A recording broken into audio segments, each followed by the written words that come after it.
say whatever ideas you have, connect it to the original vision and show it to your team so that you get easy alignment. Because for us, in bigger companies and bigger teams, this becomes very crucial onto like how do you get alignments, right?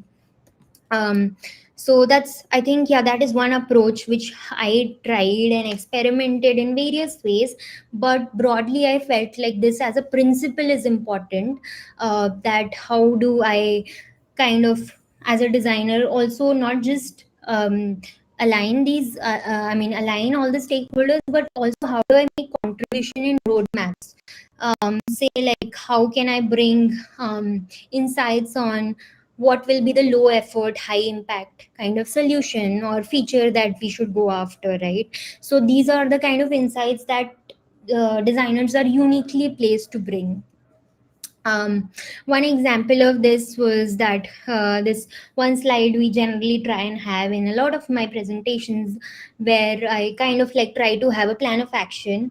uh, kind of show that how there was a product vision, then there are these high level themes we came up with, and then of course like whatever the feature or components are there in the product, then cut down to specs, features, and really prototype. And then once your audience understands that how you have gone about this process of thinking about this product, they'll be more curious to see what you have designed, right? So there will be more empathy or more understanding of what the background thinking has been. So always try to do that to get easy alignment and enrollment from leadership.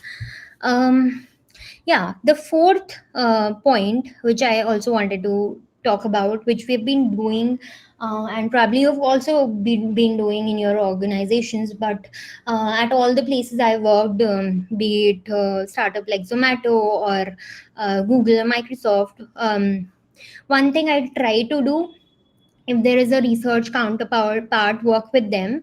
If not, but try to kind of like set up a cadence for user validation. Earlier we used to kind of do user sessions once in a while and really plan for it and then organize it. But what we realized later on, when you go about it in such a planned way, often you become very attached to the idea which you are going to test. And then you want to perfect it and really wait for the right time or go for the like right experience and show it to users. So you become more and more attached as product makers. But that's exactly opposite of what user validation should do, right? User validation should ideally help you test your ideas quickly. So what we started doing was just marking the calendar with like few hours of user testing regularly, and bring everyone, bring engineering, PM, and whoever your stakeholders are, bring everyone in the room, or at least like optionally add them, so they, if they have they are interested, they can join and understand and really test whatever you have. So every week we would try to kind of test, even if we have wireframes, we would go with that. We have static screens, we would go with that. If we have prototypes, great, then we would test that. But what it really helped us is that we stop becoming overly attached to particular ideas, which tend to happen, it's very natural, right? But we became more intentional in terms of really understanding the goal of this user testing, right? Like for example, if we are testing a couple of prototypes, we would not be too attached or we would not have a lot of preferences. But what we would try to do is understand the hypothesis which we have behind these prototypes and test that. So, as a process, when we brought user validation in a regular cadence, it completely changed everyone's perspective. So, that is another thing which I learned over the years. So yeah, one example was that we did that in in Zomato. So Zomato had a lot of urban India as their user persona which they targeted, and we used to kind of back then, few years back then, like 10 years back, we didn't do all of these things online, right? So we would have every week couple of like top Zomato users coming in the office, and we would like show these prototypes to them, or whatever we had back then we would show and test. And this is something I learned there, and I have been very religiously doing this in all my teams with all the products, and it has always worked well. So just in case you're not doing it, I would suggest try it out. Fifth, which we often talk about a lot, is how to educate your team on design maturity, which I think is changing with time. But as a product designer, our role is also to educate all the product people about understanding, integrating design into the process as well as strategy. So, what happens often, like, although things are changing, but a lot of times we come across these people who just look at design as, say, decoration, and they would ask you to just make this screen look beautiful, or just like create this user flow. So for those people, firstly, I mean, it might feel offensive, but at the same time we should understand and empathize, because they are probably not aware of what design's role is in product. We as product designers need to educate these people, right? So um, as a organization grows, I found this diagram online, and I thought it's so well designed, right? As organization grows in terms of design maturity, so probably they'll be in a state of no design at all, and they'll move on to considering design as styling and decoration, to moving on to design as process. And finally, the most mature companies look at design as strategy. So I have seen this shift in Microsoft when I joined 7 years back. I saw Microsoft say treating design as styling. That was the kind of maturity. A lot of product managers would like come up to designers and just ask for like making things look beautiful, right? But over the years, if you see the products, I mean, we are kind of launching with, even with Copilot and everything, you would see that design has been playing a key role in really strategizing on what business should be doing. Um, uh, and this is not just something that has changed rapidly, but gradually over the time this has happened, because as designers, something what we I saw that here designers contributions is not just limited to product, but I also in Google, I learned that there was a lot of kind of talk about how do you educate your team more into like understanding what design's role is, right? So there was just a lot of communication around that we had to bring in the table. One example was like these kind of different sessions, workshops we keep doing in the company, which are generally open to everyone to understand things like, say, UX writing, prototyping, and just like, say, understanding vision, etc. So just like have these more and more educational sessions for your team. Also always kind of consider that, I mean, call out how design brought, I mean, drove the strategy for, say, if you have some case studies, if you have some examples from outside, share that with your team.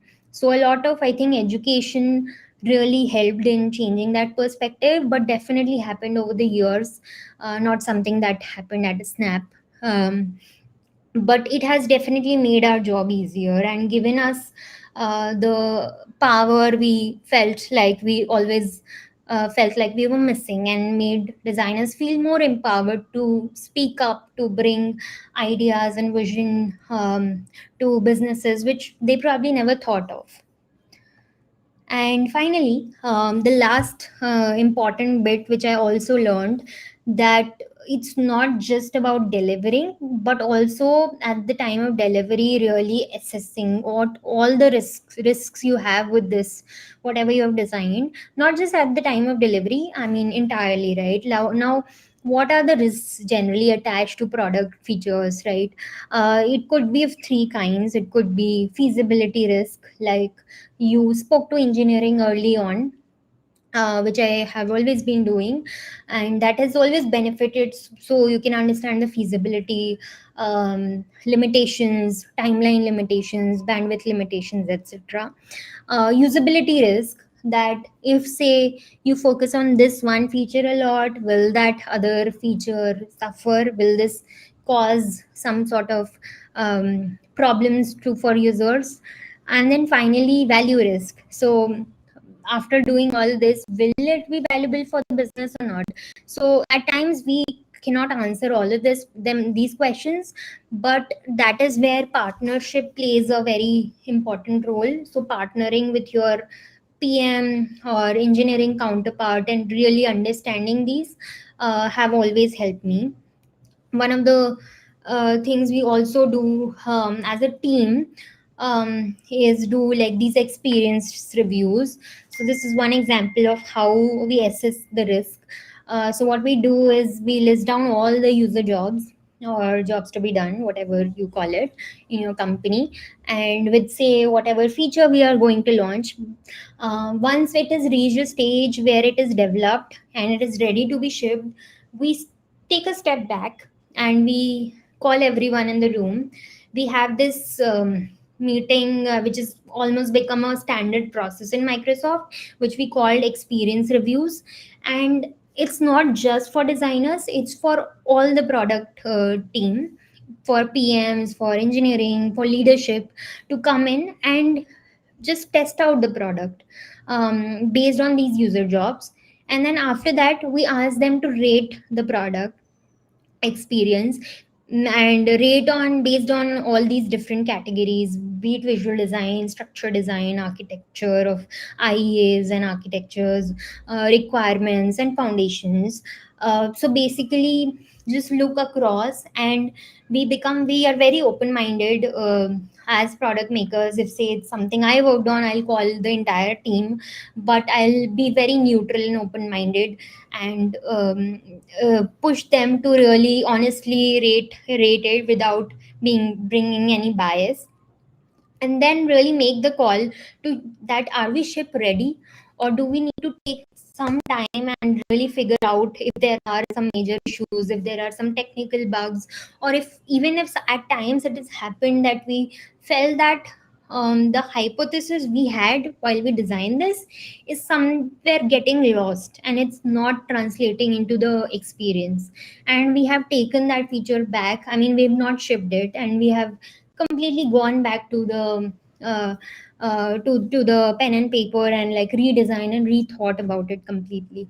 So this is something as a process we have established over time, learned from a lot of other teams and other companies. They have their own ways of doing it, but this is what we do here, but has always really helped in taking a step back and ensuring that we are not going with any risks, or at least I mean, having that common understanding within the team that this is the risk we have. So with that, I think my time is also over, and that's pretty much what I wanted to cover in this session. If you have any questions, we can take them up, or else feel free to reach out to me separately as well. So thanks everyone. I'll hand it back to Fuad. So yeah, thank you so much.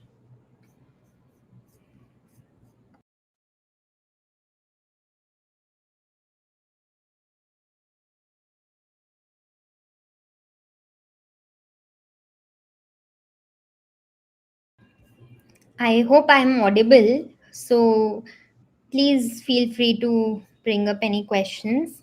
And over to Fuad. Okay, thank you, Charu. The session was great. So, if any participants have any questions to ask her, please put it in the Q&A section, please.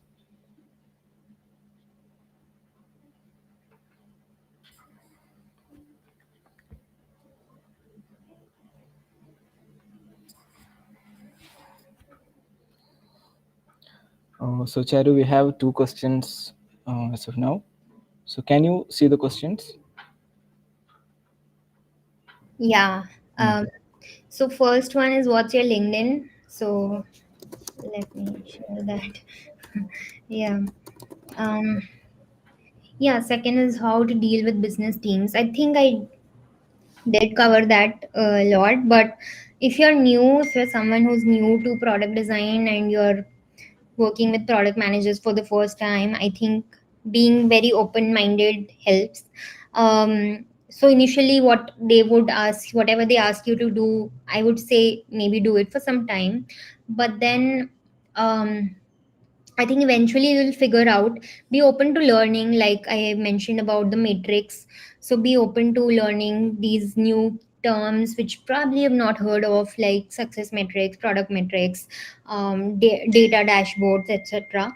So I think really diving deep into what they do, and probably even like educating them on what you do, right? So I think if you work hand in hand, it gets easier with time. Uh, So s- yeah. so, hi, Charu. Can you please check the Q&A session? There is a section called Q&A. Like people are posting the questions there. Oh yes, Yeah. okay. Yeah, so I covered the first one. So I'll take the second one. The main thing which I observe is the entry barrier for freshers like us to get the design roles. Can you tell us how to get into the roles? I think, yeah, over time this has become a little more difficult. Definitely having a strong portfolio helps. And not just portfolio, like really having examples of what real life problems you have solved. Some, even like say if you've not worked for a company and you never got that opportunity, just going out and like figuring out, say there is a problem in your society, and say you built a product or you designed something which you felt like, I mean, after talking to users you felt like this will solve that problem, right? Like even these kind of case studies really help. So wherever you can show that you have the ability to solve problems, I think that is the key. And of course, um, that will help in kind of getting through these barriers. So I hope that helps. The next question is, how can I start introducing some maturity on my team as a junior UX designer?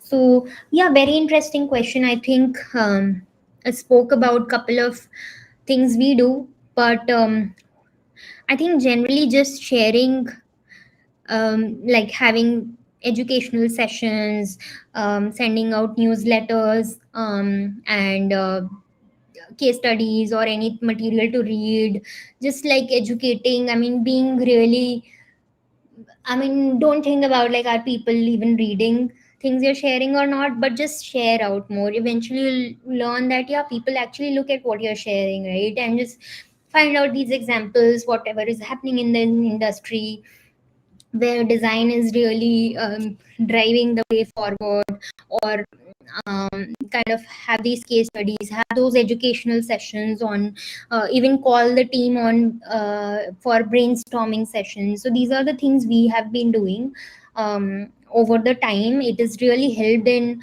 um, I mean, nowadays it has become like team cannot work without designers, because designers would like bring all of this which none of the other roles would do, right? So sometimes these kind of things would help. um, so the next question is, how do research in weekly sprints when time is very minimal, like finding user pinpointing, validation, etc. So I know like time, even if it is minimal, I think you should initially, when you're planning the roadmap or when you have you have those discussions where you are aligning on timelines with your PMs, engineering, right? So I think at that time you need to calculate, you need to put your foot down that we need this time for user validation. You might get a lot of pushback, but I think that is where you cannot compromise on. Of course, like if it's say weekly it doesn't work, you can have something fortnightly, or I mean you can of course kind of like plan the frequency according to your team and your work, but definitely I mean consider this in the planning stage itself, so it will help. Yeah, I have another question. So, in big companies with tight deadlines and strict processes, how do we create a space for designers to explore ideas without compromising their creative freedom within these constraints? So, I think one of the strategies I already talked about kind of answers this, where I spoke about like having two work streams. Have a delivery work stream where you're doing everything the product needs you to do, whatever is the bread and butter for you and your product team. But at the same time have the discovery work stream where you have that kind of completely say kind of like freedom to explore, to ideate, to learn from industry trends and learn from what competition is doing, what user needs. So I think having those two separate work streams do help. Eventually your goal is always to bring the discovery, whatever you have explored in the discovery stage, to bring it into delivery, but that will eventually happen. But as a designer you should plan your work stream like that. um, so how early do you involve users in the design process at Microsoft? So as I mentioned, we involve them pretty early. We start having these, we have these user validation sessions. I mean, the day we start working on product concepts, and we have those in most teams we do that. It's not a standard process, but it's just what is working for most of the teams where I worked in. So we bring them in initially, only test whatever we have, even if it's not built, it's just on Figma, we would go and test. um,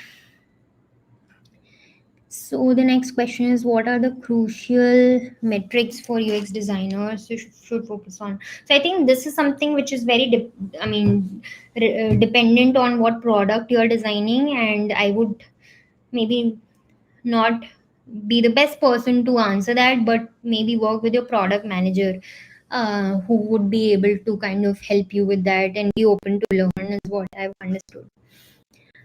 Um, yeah, so the next question I was, you mentioned validating as early as sketches, which I find interesting. How do you approach validating sketches? I often feel like I'm the only one who can make sense of mine. Haha. Yeah, that's true.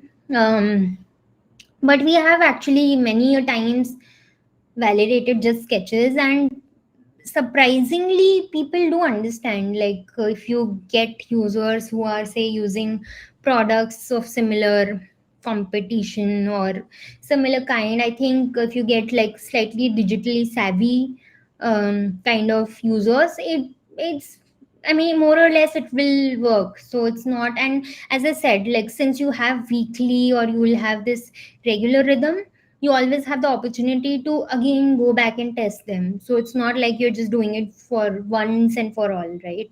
So that is what we try to do. um okay, i'll take I'll take two more questions. So how are you incorporating AI into your workflow, and is there any change in how to measure the design impact with in AI era? So I'm sure this is a completely different subject and session, and I'm sure there must be more sessions around this. But I think AI is like integrated in every step now of design process. And I don't think the impact changes. The design impact still remains the same. It's just maybe I think the quality of everything we are doing is becoming better. Just to like say it in short, but I think this is a whole different subject which we'll like have to talk about again. But um, yeah, I mean, I'm also like just getting more upskilled and learning every day about new tools and new things you can do with AI. So we're in the same boat. Um, I'll take one more. Mm. So, what's your opinion on changing in industry trends? Like now it's going into like a gradient phase and more 3D and interactive designs are coming. And after years, may go back to abstract. What's your take on this? So I would say that this is very subjective. Um, I don't think you should like, of course, being updated and knowing what is the trend out there helps so that you can bring it to your product. But I think at the end of the day, just be open to whatever comes. Sometimes you can even lead the way with AI. I mean, you can bring in a completely new visual design style, and we know a lot about like generative UI that is also coming up, right? So there'll be definitely a lot of changes. So I think experimenting, if you have the scope, that's great. If not, just being aware is good. I don't have a like specific opinion on what will happen, what won't, but I'm sure that these visual design trends will also become more AI generated, instead of like really making those design systems, etc. It'll all become more AI generated for sure. Um, so I think I'll take one last again. So I have one more question, which um, so I think okay. I think we covered all because there was some. Yeah, okay. I'll take one last. Hi Charu, what's your favorite method for testing early stage designs? I'm curious how you approach feedback from both known users and unknown users. How do you strike a balance between the two, especially during the early stages of product discovery? Very interesting question. So yeah, I think having a strong hypothesis on what you want to test before even going for validation helps. So, say, like, if you want to just test with new users, and your hypothesis is that this will turn them into acquired users, whatever like problem you're fixing, then you just focus on that, right? So I think having a strong hypothesis and a success metric really helps when you are going for these user validation sessions, because when you talk to these users, they might give you a lot of feedback, and some of it probably doesn't make sense for you at the moment. Maybe in future you might pick that feedback up back again, but at times, like, whatever is important to you, they maybe don't talk too much about it, right? So you'll have to guide them in the sense of, if you have clarity, if your team has clarity on what do we want to get out, what are the major questions we want to get answered, what is the major hypothesis we want to test, so then it becomes easier. So I mean, having that clarity would be great. So I think with this we can close our Q&A, and I hope I've answered most of the questions. Yeah, so thank you everyone for joining. Over to Fuwad.